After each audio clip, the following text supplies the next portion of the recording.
विनंती करण्यासाठी या ठिकाणी आलेलो आहे। विनंती यासाठी करण्यासाठी आलेलो आहे की आपल्या जे उमेदवार आहे त्या उमेदवाराचे जे पती आहेत संतोषराव, हे नेहमी सर्वसामान्यांसाठी झटणारा माणूस आहे। स्वतःच्या जीवाची पर्वा न करता प्रत्येकासाठी आपण काहीतरी केलं पाहिजे ना, आपल्या आयुष्यामध्ये येऊन प्रत्येकासाठी काम केलं पाहिजे। स्वतःच्या जीवाची पर्वा न करता, स्वतःच्या कुटुंबाची काळजी न करता नेहमी सर्वसामान्यांसाठी लढणारा हा आपला लढवय्या कार्यकर्ता आहे। आणि त्याची पत्नी जर निवडणुकीला सामोरं जात आहे तर आपण त्या निवडणुकीच्या माध्यमातून त्या प्रचाराला गेलं पाहिजे। हे आपलं एक सर्वांचं कर्तव्य आहे आणि तुमचं सुद्धा सर्वात महत्त्वाचं कर्तव्य आहे की आपल्या कुटुंबातल्या उमेदवाराला आपण निवडून आणण्यासाठी आपण सर्वांनी प्रयत्न केले पाहिजे। तुम्ही पाहिलं असेल निवडणुकीमध्ये काही लोक जे तुम्हाला कधी 5-5 वर्ष दिसायला बघायला मिळाले नाही, ते तुमच्या प्रचाराला आले असतील, मोठमोठाले आश्वासनं दिले असतील। तर ज्यावेळेस कोविड सारखी महामारी होती त्यावेळेस हे घरात बिळात जाऊन बसले होते, पण आमचा संतोषराव तुमच्यासाठी लढत होता, जीवाचा विचार न करता। अरे ज्या वडिलांनी आपल्याला जन्म दिला त्या वडिलांचं छत्र हरपल्यानंतर सुद्धा दुसऱ्या दिवशी तुम्हाला सुरक्षित ठेवण्यासाठी हा संतोषराव या ठिकाणी तुमच्यासाठी लढला। आणि जर असा उमेदवार निवडणुकीला सामोरं जात आहे तर त्याच्या पाठीशी उभा राहणे हे तुमचं आमचं सर्वांचं कर्तव्य आहे।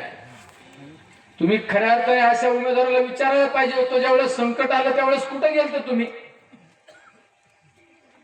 मधल्या काळात अतिवृष्टी झाली, पूरजन्य परिस्थिती झाली आणि त्यावेळेस प्रत्येकाच्या वावरात जाऊन प्रत्येकाला मदत करणारं काम केलं असेल ते आमच्या संतोषरावनी केलं। तहसीलदारला फोन केला, सर्कलला फोन केला, कृषी अधिकाऱ्याला फोन केला आणि नाही कुणी ऐकलं तर आमच्या सारख्याला फोन करून केला आणि सांगितलं कलेक्टरला सांगा इथं पंचनामा नाही झाला, तिथं पंचनामा नाही झाला। आणि एक दिवस अशीच परिस्थिती होती, काही लोक समोर त्या ठिकाणी अडकले, त्यांना इकडे येता येत नाही। स्पीड बोट मध्ये कुणी जायचं धाडस करीत नव्हता, आमचा संतोषराव स्पीड बोट मध्ये बसला आणि ती कुणी येताना ती स्पीड बोट अडकली। मी आमच्या भागामध्ये फिरत होतो आणि मला फोन आला, संतोष वारे तिकडे अडकलेत, त्यांचा काही संपर्क होत नाही। मी त्या तहसीलदारला फोन केला, कलेक्टरला फोन केला, सांगितलं आमच्या तिथे सहकारी अडकल्या लोकांना त्या ठिकाणी वाचवण्यासाठी गेला असताना अडकला असताना दुसरी लवकरात लवकर स्पीड बोट पाठवा। अरे म्हणजे स्वतःचा विचार नाही केला। नंतर संपर्क झाला, संतोषराव म्हणलं तुम्ही व्यवस्थित आहे का? त्यांनी माझी काळजी करू नका, पण माझ्या बरोबर हे 4 लोक हे वाचले पाहिजे, सगळ्यात महत्वाची भूमिका। म्हणजे स्वतःचा विचार न करता आपल्या लोकांना सुरक्षित ठेवणारा हा जर सहकारी निवडणुकीमध्ये जर आज तुमच्या समोर मत मागण्यासाठी येत असेल तर आपण सर्वांनी आपलं कर्तव्य अशा उमेदवाराच्या पाठीशी उभा राहिलं पाहिजे। आज कोणीतरी सांगितलं की सगळे विरोधक एकत्र आलेत, अरे सगळे विरोधक एकत्र आले हाच तुमचा विजय संतोषराव सगळ्यात महत्वाचा।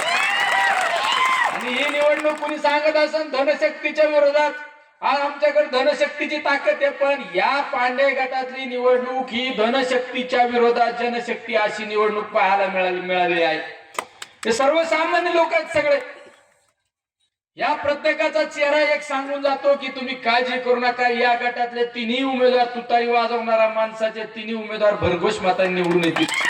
आणि सगळ्या लोकांना एका सर्वसामान्य शेतकऱ्याच्या मुलाच्या विरोधात सगळे प्रस्थापित लोकांना एकत्र येण्याची वेळ येते, तर यावरूनच समजून घ्या की तुमचा विजय हा निश्चित आहे। ही काळ्या दगडावरली पांढरी रेष आहे।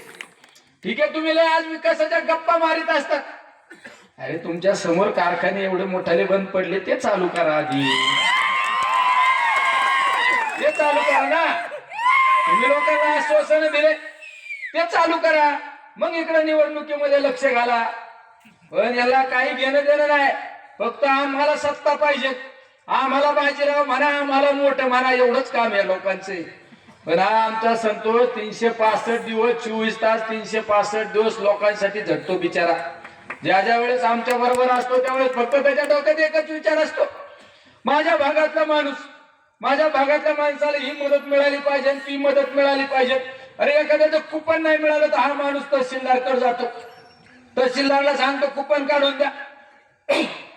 छोटा कधी एखादा सर्वसामान्य जर अन्याय झाला तर पोलीस स्टेशनला माणूस धावपळ रात्री अपरात्री जातो आणि सांगतो नाही यावर अन्याय झालेला आहे, ह्या माणसाला काही अंगाला हात सुद्धा नाही लागला पाहिजे, याला मदत झाली पाहिजे, ही भूमिका ठेवणार हा आमचा एक सहकारी आहे. त्यामुळे माझी सर्वांना विनंती, 2 दिवस राहिले, 2 दिवस आमच्या संतोषरावसाठी द्या. पुढले 5 वर्ष तुमचा सेवक म्हणून काम करेन, हा शब्द मी तुम्हाला या ठिकाणी. अरे या मागच्या कालखंडामध्ये सुद्धा सेवक म्हणून काम केलं, पुढच्या 5 वर्षामध्ये सुद्धा तुमचा सेवक म्हणून काम केलेलं आहे. आज सर्व प्रस्थापितांना त्यांच्या विरोधात लढण्याची वेळ आली. सर्व प्रस्थापित लोक एकत्र काय येतात? त्यांना भीती आहे उद्याची. अरे जे एकमेकाचं तोंड न बघणारे लोक आता एकत्र, असं काय झालं? विधानसभेला एकमेकाच्या विरोधात दंड थोपटलं ना, आता एकत्र. हे सगळं मिली भगत आहे यांच्या जुळात. आपल्या गरीबाचं पोराने तोंड वर काढलं की यांना जाचात, त्यांना लगेच त्रास होतो. कारण माझ्या संतोषरावच्या घरात राजकारण नाही ना, यांचा बाप जिल्हा परिषद सदस्य असता तर मग जमला असतो. गरीबाचं पोरग राजकारणात आलं का यांचा पोटसूळ झाला, यांना पोट दुखायला लागलंच. ही परिस्थिती आहे. एवढं काळजी करू नका संतोषराव, तुम्ही टेन्शन घेऊ नका. जनता तुम्हाला, ही जनता डोक्यावर घेतल्याशिवाय राहणार नाही, हे तुम्हाला एक सांगतो. आम्ही पण तिकडे प्रस्थापितांच्या विरोधात लढतो. हे तुमच्याकडे तर लय छोटे, आमच्याकडे तर लय मोठे लोक मला म्हणायचे लय मोठे तर जुळण का? लय जुळत असतं का नाही, जुळून दाखवित असतो. तसं इथं पण म्हणत असतात पांडे गटात जुळण का? अरे जुळण का? हे जुळत असतं, हे पण तुम्हाला सांगतो. अरे आमचे उमेदवार सर्वसामान्य, आमचा शिवाजी बिचारा मोबाईल शॉपी चालवितो. अरे याच्या कानाला धरू शकता ना तुम्ही? कानाला धरून रात्रीचं 12 वाजता त्याला उठू शकता, कानाला धरून सांगू शकता चल भाऊ हे काम कर. दुसऱ्याला तुम्ही अंगाला हात सुद्धा नाही लावू शकत. ती आमची भगिनी सर्वसामान्य कुटुंबातली आहे, तिला कधी पण सांगू शकता महिलांचे हे प्रश्न आहे, चल तू लढायला. ती बिचारी लढायला तयार आहे, पण दुसरे येत नसत्यात. दुसरे हे तुम्हाला 7 तारखेला 5 वाजेपर्यंत दिसत असत्यात. 5 वाजून किती वाजेपर्यंत मतदानी? 5 वाजून 30 मिनिटापर्यंत हे सगळ्यांचे मोबाईल चालू. हा काय पाहिजे? तू काय काळजी करू नको, मी आहे. आणि यांना 5 वाजून 35 मिनिटांनी फोन करा, यांचा फोन लागत नसतो, हे तुम्हाला हात सुद्धा करीत नसत्यात. पण उद्या राजकारणाचं काही हो, हे बाबा रात्रीचं 2ला फोन करा, 3ला फोन करा. संतोषराव कुठे? काय अडचण आहे? तिकून आवाज येणार, संतोषराव म्हणाल काय अडचण आहे? असा प्रसंग आलाय, तुम्ही कुठे? आम्ही तुमच्याकडे येऊ राहिले. यो बाबा म्हणन तुम्ही नका येऊ माझ्याकडे, गाडी मीच येतो तुमच्याकडे. हा फरक असतो, ज्याला जाणीव आहे, हा फरक सगळ्यात महत्वाचा असतो. आम्ही कोविडचा कालखंड मी पाहिला, मी या गावात उद्घाटनाला आलतो ना. अरे माणूस सकाळ 6 वाजता मी दातच घासीत होतो. सकाळ माझ्या का आला. मी म्हणलं काय संतोषराव काय इकडे आणलं? काही करा, मला कोविड मध्ये मला मदत करावं लागेल. म्हणलं काय मदत करावं लागेल इकडे? म्हणलं माझं 1100 बेडचं कोविड सेंटर आहे. तुमचं काय? मला माहित नाही. जसं तुम्ही तुमच्या भागातल्या लोकांची कुटुंब प्रमुख म्हणून जबाबदारी घेतली ना, तशी माझ्या भागातल्या लोकांची जबाबदारी मी घेतलेली आहे. आणि त्या जबाबदारी तुम्हाला पार पाडण्यासाठी माझ्या पाठीशी उभा राहणे ही तुमची जबाबदारी आहे. म्हणलं काय? मला बेड पाहिजे. मी आमच्या एका कार्यकर्त्याला फोन केला, म्हणलं संतोषरावला बेड द्या. मग म्हणलं भाग ना तर बेडवर. त्यांना बेडवर भागत नसतं, आता मला किराणा द्या, हे द्या. स्वतःसाठी नाही मागितलं बिचारी, या माझ्या लोकांना सुरक्षित ठेवण्यासाठी मागितलं. या लोकांना सुरक्षित ठेवण्यासाठी रात्री 2 आणि 2:30 3 वाजता माझ्या कोविड सेंटरला संतोषराव आल्याने सांगितले, तुमच्याकडे काय धान्य आहे का? तुमच्याकडे काय किराणा आहे का? अरे माझ्या सर्वसामान्य लोकांसाठी, माझ्या त्या मायबाप जनतेला सुरक्षित ठेवण्यासाठी हा बिचारा कधी कोणा पुढे पाय पसरायला, हात पसरायला सुद्धा मागे पुढे पाहिलं नाही.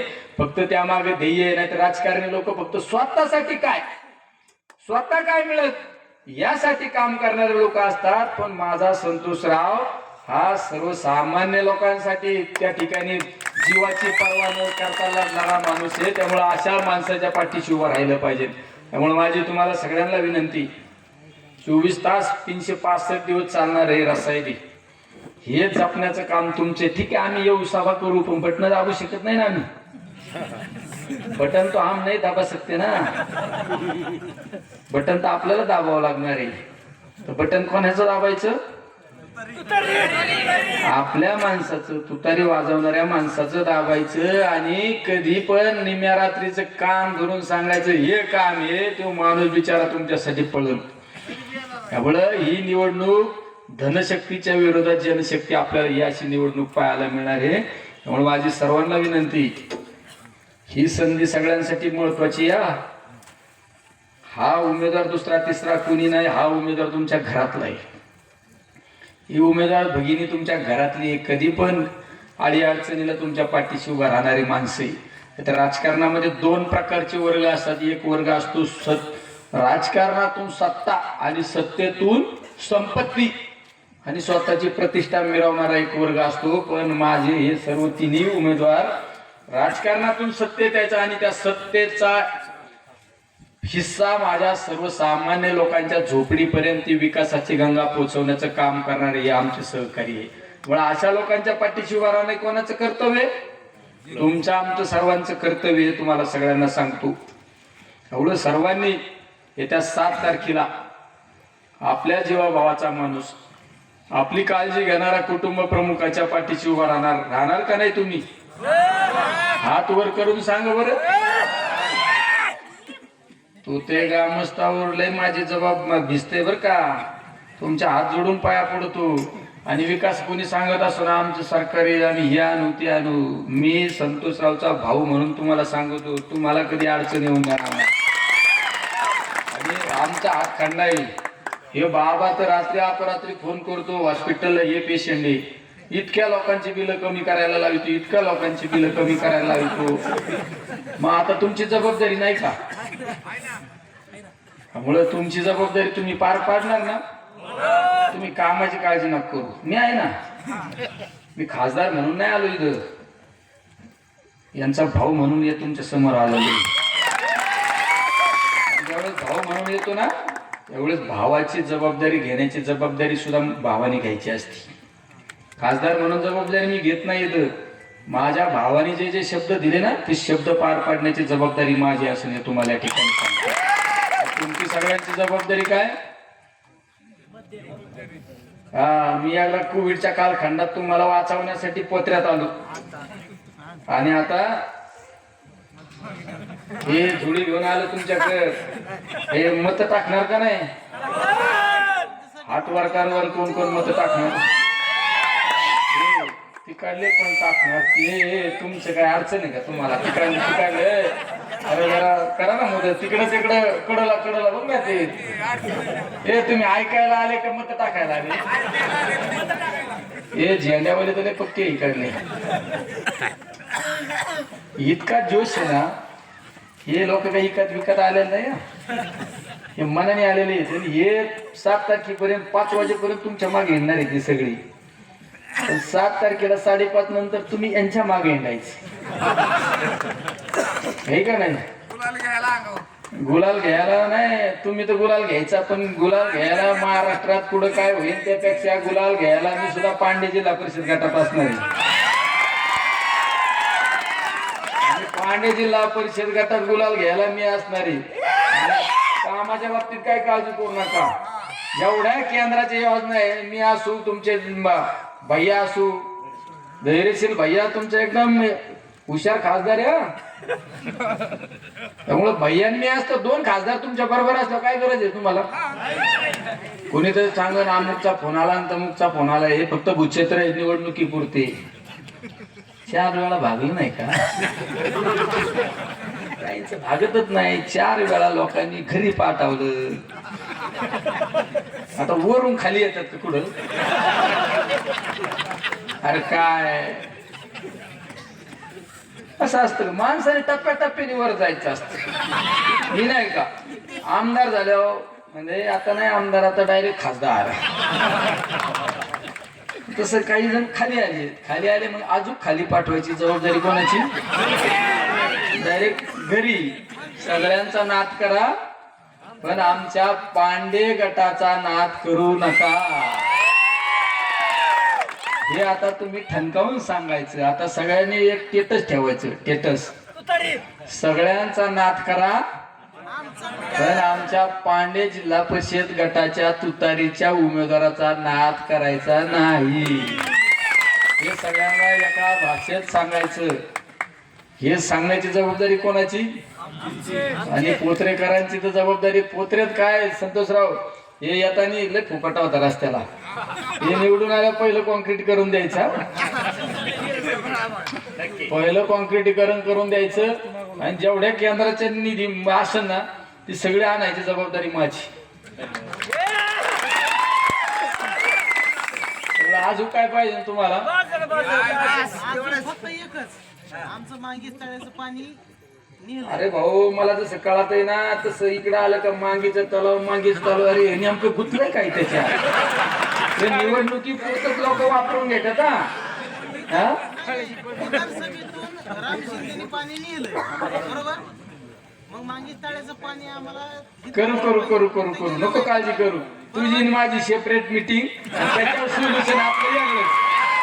काय करा तरी जाता जाता सगळ्यांना विनंती आहे, आपलं चिन्ह आहे तुतारी वाजवणारा माणूस.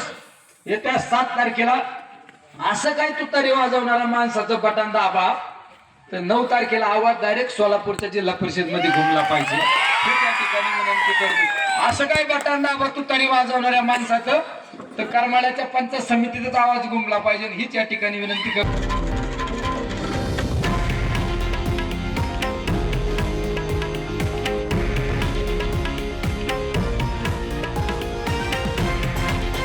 हे आहे देशातील नंबर 1 न्यूज नेटवर्क आणि आपण पाहत आहात TV9 मराठी, एकमेव.